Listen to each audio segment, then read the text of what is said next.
అందరికీ నమస్కారం. ఈ ఉద్వేగభరితమైనటువంటి సందర్భంలో మాటలు దొరకడం కష్టం. మా బ్యానర్ మీద, మా మీద, మా డైరెక్టర్ గారి మీద ఉన్నటువంటి అభిమానంతో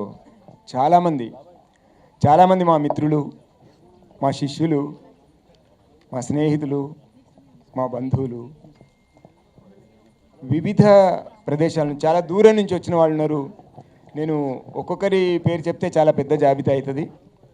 వాళ్ళందరికీ నేను శిరస్సు వంచి నమస్కరిస్తున్నాను. మా మీద ఎంతో ప్రేమతో చాలా ముందుగా వచ్చి మమ్మల్ని ఆశీర్వదించడానికి వచ్చినటువంటి పెద్దలు శ్రీ శ్రీ శ్రీ డాక్టర్ సిద్ధేశ్వరానందగిరి స్వామి వారు, అట్లాగే ఇందాకనే మాట్లాడి వెళ్ళినటువంటి తనికెళ్ళ భరణి గారు, గోరెటెంకన్న గారు, ఇట్లా ఒకరొకరికి పెద్దలందరికీ కూడా పేరు పేరున నేను నమస్కరిస్తున్నాను. 1000 మైళ్ళ ప్రయాణమైనా ఒక్క అడుగుతో మొదలవుతుంది. ఎంత పెద్ద మహానది అయినా చిన్న సెలయేరుగానే దాని ప్రయాణం ప్రారంభమవుతుంది. మా నర్సింగ్ ఇది వాస్తవంగా రెండో ప్రయత్నం అయినప్పటికీ కూడా అనుభవం దృష్ట్యా, ఆయన పడ్డటువంటి స్ట్రగుల్ దృష్ట్యా ఇది మొట్టమొదటి సినిమా అనే నేను భావిస్తున్నాను. ఎందుకంటే మా ఇస్మాయిల్ నడి ఇక్కడ శిశువునే ఇస్ దునియామే ఆఖరి గిరిగిరికర్ చలనా సీఖా అని చెప్పారు. కింద పడిన తర్వాతనే లేచి నడవడం అనేది అభ్యాసం అవుతుంది. ఈ సినిమా చాలా చాలా చాలా పాఠాలని నేర్పించింది మాకు. ఈ పాఠాలన్నీ తప్పకుండా అతన్ని గట్టిగా ఒక ఎదురులేని ఒక స్తంభంలాగా, ధ్వజస్తంభంలాగా నిలబెట్టగలిగేటటువంటి అనుభవాన్ని ఇచ్చినాయి. ఒక ప్రత్యేకమైనటువంటి బాణిలో, అంటే నేను ఒక కథా రచయితగా నా ప్రస్థానాన్ని సాహిత్య రంగంలో మొదలుపెట్టిన, షభాస్ అనిపించుకున్నా. నవలలు రాశాను, వహ్వా అనిపించుకున్నా. ఇటీవలి కాలంలోనే నాటకం, ఒక పద్య నాటకం రాశాము, ఢిల్లీ దాకా వెళ్ళింది. రేపు అబ్రాడ్లో కూడా ప్రదర్శించేటటువంటి స్థాయికి వెళ్ళింది ఆ నాటకం. అజరామరం అనే నాటకం. అక్కడ కూడా నేనేమిటో నిరూపించుకున్నా. ఇక్కడ కూడా సినిమాలో కూడా నా శిష్యుడు నన్ను సినిమా రంగానికి పరిచయం చేశాడు. నా శిష్యులు వెలిగితే చాలు, వాళ్ళు గొప్ప స్థాయికి వెళ్తే చాలు అనే ఏకైక ఆకాంక్షతో నేను నా ప్రయాణాన్ని మొదలు పెడుతూ వస్తూనే ఉన్నాను. ఇది ఇట్లాగే కొనసాగుతుంది. మా ఇంట్లో మా ఆవిడ, నువ్వు సినిమా అని బయటికి వెళ్ళినావంటే ఖాళీలు కొడతానంత కోపంగా ఉంటుంది. మా పిల్లలు కూడా, నాన్న ఇక చాలు, నువ్వే ఈ సినిమా రంగం అంతా ఉద్ధరిస్తున్నట్టు నువ్వు అంత ఫీల్ అయిపోకు అని చెప్తారు. ఇందులో వాళ్ళ వ్యతిరేకత లేదు, వాళ్ళ ప్రేమ ఉంది, వాళ్ళ అభిమానం ఉంది. నేను అనారోగ్యంతో కోలుకోలేనటువంటి స్థితిలో ఉన్నప్పుడు నా బిడ్డ నా తల్లిలాగా నాకు సేవ చేసింది. వాళ్ళ ఆరాటం అంతా నాకేమీ కాకూడదనే ఆలోచన. కానీ ఇప్పుడు ఛాలెంజ్ చేసి చెప్తున్నా, నేను ఏ రంగంలోకి వెళ్ళినా నా ముద్ర కనపడాలి, నా ముద్ర చూపిస్తే. నేను వాడు అట్లా చేసిండు సినిమా అట్లా చేయి, వీడు ఇట్లా చేసిండు సినిమా ఇట్లా చేయి అంటే నేను చెయ్యను. నాదైనటువంటి బాణిలో నేను సినిమా చేస్తా.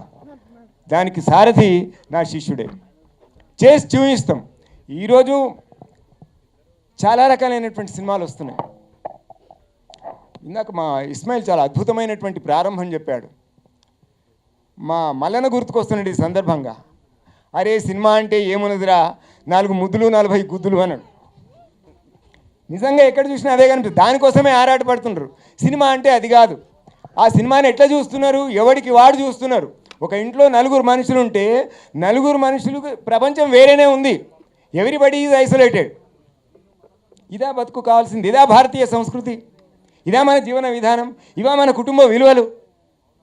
మనమంతా కలిసి కూర్చొని 3 తరాల వాళ్ళు, తాత, తండ్రి, కొడుకు ఒక్క దగ్గర అందరూ సకుటుంబంగా హాయిగా 2 గంటల పాటు ఆనందంగా సినిమా చూసేటటువంటి సినిమా చేసినాం మేము. అదే శివశంభో. మేము ఆర్భాటాలకు బాంబ్ బ్లాస్ట్ చేసినట్టు మేము సినిమా చూపిస్తాం. మేమేం ప్రగల్భాలు పలకం. 2 గంటల పాటు ప్రశాంతంగా, సంతోషంగా, ఆహ్లాదకరమైన వాతావరణంలో ఆనందంగా మా సినిమా చూస్తారు. ఇది గ్యారంటీ. ఈ విషయంలో మేము గ్యారంటీ ఇస్తున్నాం. ఆర్టిస్టులు అందరూ కొత్త వాళ్ళు కావచ్చు. మా డిఓపి, మా డైరెక్టరు సతీష్, వాళ్ళు పడ్డటువంటి శ్రమ చాలా ఆ మాటల్లో వర్ణించలేనటువంటిది. ఎడిటర్ శివ వచ్చిండు, శివన్న రావాలి. అట్లాగే సంగీత దర్శకుడిగా నా పేరు పెట్టారు. నిజానికి వాళ్ళే నాకు చాలా సహకారం చేశారు. మా కెన్నీ చైతన్య, మా ఎల్ఎం ప్రేమ్, మా రేమండ్, వీళ్ళు ఇచ్చినటువంటి బీజిఎంతోనే, అంటే నేను పాటలు రాసి వాటికి బాణీలు సమకూర్చి ఎక్కడ ఏ ఇన్స్ట్రుమెంట్ ఉంటే బాగుంటుంది, ఎక్కడ ఎంత లెవెల్లో ఉంటే బాగుంటుంది అనేటటువంటి గైడెన్స్ నేను చేశాను. నిజమే, ఆ మాత్రానికే నా పేరు పెట్టేసిండ్రు. అది నేను గర్వంగా భావిస్తున్నాను, అది వాళ్ళ గొప్పతనంగా కూడా భావిస్తున్నాను, వాళ్ళని అప్రిషియేట్ చేస్తున్నాను. అదే రకంగా ఈ మాటలకు పాటలకు చాలా గౌరవం లభిస్తున్నది. మున్ముందు అంటే ఏదైనా పదే పదే వింటున్నప్పుడు చూస్తున్నప్పుడు దాని పట్ల మనకు అభిమానం కలుగుతుంది. పుట్టగానే ఎవడు పెద్ద స్టార్ అయిపోరు. ఈయన రియల్ స్టార్ ఏంటంటే సినిమా రంగంలోకి రాగానే కాలేరు. మా ఆజాద్ రియల్ స్టార్ అంటే ఆయన 2 రంగాల్లో రియల్ స్టార్, జీవితంలో కూడా రియల్ స్టార్. చాలామందికి జీవితాన్ని ఇస్తున్నటువంటి వాడు.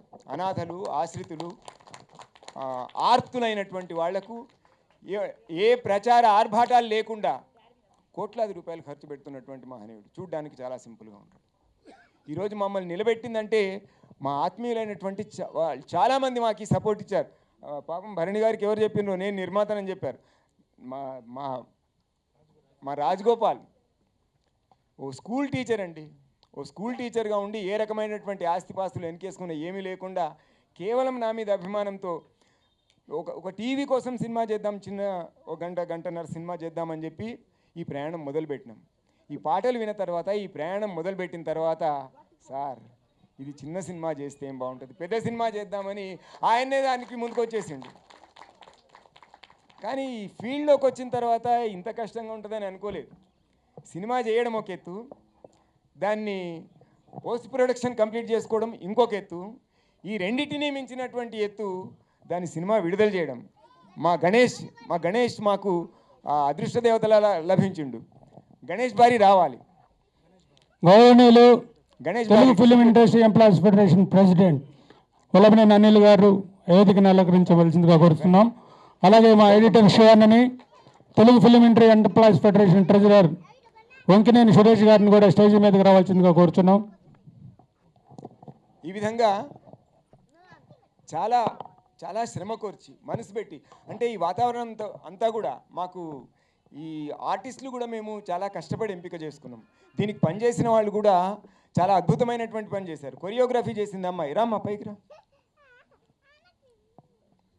డాక్టర్ కృష్ణవేణి. క్లాసికల్ డ్యాన్స్తో టచ్ ఉన్నటువంటి ఐటెం కావాలని చెప్పి కోరుకున్నాం. మా రిషిత ఇది వచ్చేసిందా, ఇక్కడ రా. 31 మందిని అడగడితే దాంట్లోంచి దొరికిన స్టార్ మాకి. సింగిల్ టేక్లో సీన్స్ అన్నీ కూడా ఓకే చేయించుకోగలిగినటువంటి సామర్థ్యం. అమ్మాయికి ఏం తెలియదు, అంటే బంగారమైన మట్టి పిల్లైనా ఒకటే. భరణి గారితో చేసినా కానీ నాతో చేసినా కానీ ఆమెకు ఒకటే. అందరితోని ఏ ఎక్స్ప్రెషన్ కావాలి, డైలాగ్ లెంత్ ఎంత, అట్లా టక్కున ఓకే చేయించుకోగలిగేటటువంటి సామర్థ్యం మా అమ్మాయిది. హాసిని వచ్చిందా, హాసిని బేటా రానా రా.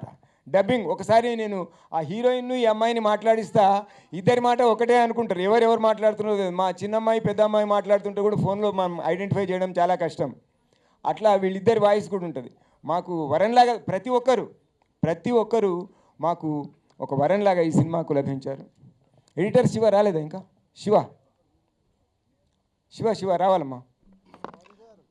అంటే మా జర్నీ కొనసాగుతరంగా దాన్ని ఇంకా బాగా చేయాలి, ఒక స్థాయికి తీసుకురావాలని. శివ గారు ఎక్కడున్న స్టేజ్ పైకి రావాల్సిందిగా రిక్వెస్ట్ చేస్తున్నాం. మా శివ, మా డైరెక్టర్, వీళ్ళ శ్రమ అంతా కూడా ధారపోసి ఈ సినిమాని చేసిండ్రు. నేను ఇంతకు ముందే చెప్పినట్లు ఇది గొప్ప సినిమా అవునా కాదో కాలం తేలుస్తుంది, కానీ మంచి సినిమా అని అందరి చేత ఇది మెప్పు పొందుతుంది. అంతవరకు నేను గ్యారంటీ ఇవ్వగలను. మా గురుగారు ముళ్ళపూడి సూర్యనారాయణమూర్తి గారు చెప్పేవారు, గొప్ప కవిత్వం రాసేవాళ్ళు చాలామంది ఉంటారు, కానీ మంచి కవిత్వం రాసేవాడు ఈ సమాజానికి కావాలి అని. కాబట్టి మంచి సినిమా చేసేవాడు ఈ రంగానికి అవసరం అనే ఉద్దేశంతో వచ్చినాం. మేము ఇదే కోణంలో చేస్తాం. కాకపోతే స్థాయి, మా దగ్గర చాలా ప్రాజెక్టులు ఉన్నాయి. 2 కోట్లు మొదలుకొని 20 కోట్ల వరకు చేయగలిగే, అంటే ప్రొడ్యూసర్కు ఎక్కువ నష్టం కలగకుండా మేము సినిమా తీసి, అంటే ట్రెండ్కి అనుగుణంగా, అంటే బిజినెస్ ట్రెండ్కి అనుగుణంగా కూడా మేము మున్ముందు మా జర్నీ సాగిస్తాం. చాలామంది మాకు సపోర్ట్ ఇవ్వడానికి కూడా సిద్ధంగా ఉన్నారు. మమ్మల్ని ఆశీర్వదించడానికి మా తులజారాం సింగ్ గారు, మా రాఘవేంద్రాచార్యులు గారు, మా అశోక్ గారు, చాలామంది స్నేహితులు ఉన్నారు.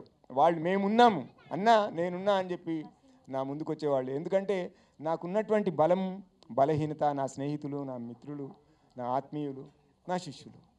కాబట్టి వీళ్ళందరితోనే నా జర్నీ సాగుతుంది. ఈ జర్నీ కొనసాగుతుంది. సినిమా రంగంలో మాదంటూ ఒక ముద్ర.